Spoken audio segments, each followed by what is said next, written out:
What's up, guys? Today I will telling about one dime coin, Liberty United States of America 1970, in God we trust. This is the story of the 1970 Roosevelt dime, and this is its journey, a CT1, origins. Let's go back, not just to 1970, but further, to the origins of the dime itself. The dime is one of the oldest coins in American history. The Coinage Act of 1792 established the decimal system for U.S. currency. The word dime comes from the Latin decimus, meaning tenth. And since that act, the dime has carried a unique identity, the smallest and thinnest of all U.S. coins, yet powerful in its own right. In 1946, the face on the dime changed. President Franklin D. Roosevelt, who had passed away the year before, was immortalized on this tiny silver disc. Why Roosevelt? His leadership through the Great Depression and World War II had changed the nation, but also his advocacy for the March of Dimes to fight polio made it fitting that his image appear on the coin.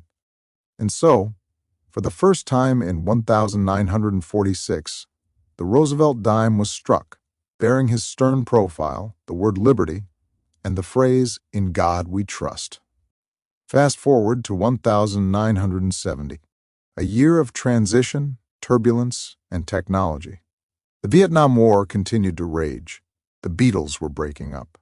The U.S. had just celebrated the success of the Apollo 11 moon landing. The world was different, and coins minted that year became quiet witnesses to that change. CT2, Design and Symbolism. Let's take a closer look at the 1970 Roosevelt dime. Obverse, front, the profile of President Roosevelt, facing left. The word liberty hugs the left edge. In God we trust appears beneath his chin. The date, 1970, lies on the lower right. And beneath it, a small mint mark, either in Denver or none at all, indicating it was struck in Philadelphia. Reverse back a torch in the center, the flame of liberty. An olive branch on the left, peace. An oak branch on the right, strength and independence. Around the edge, the words, "I United States of America." And one dime, between the branches, the Latin phrase, "E pluribus unum," out of many, one. Every part of this coin tells a story, of ideals, of identity, of ambition. A CT3, the material shift. Until 1964, dimes were made of 90% silver. But as the price of silver rose, production costs began to outweigh face value. So in 1965, the U.S. Mint transitioned to a clad-toning coin, layers of copper and nickel bonded together. The 1970 dime followed this modern composition, no longer silver, but still shimmering in its own right. These clad coins are durable and practical, built to last. And lasting they have, a 1970 dime in circulation today might be tarnished or worn, but its story remains intact. But here's a twist. There's a rare 1970s Roosevelt dime. It wasn't intended for circulation. It was minted as a proof coin in San Francisco. And somehow, one of them was struck on a Canadian 10-cent planchet. That error makes it a rare and sought-after collectible. So even among the millions of dimes minted that year, one could be special. One could be worth thousands. A CT4, "In God we trust." Let's talk about that phrase, "In God we trust." You'll find it on all U.S. currency. But where did it come from? It first appeared on coins during the Civil War in 1864, reflecting a nation in turmoil seeking divine guidance.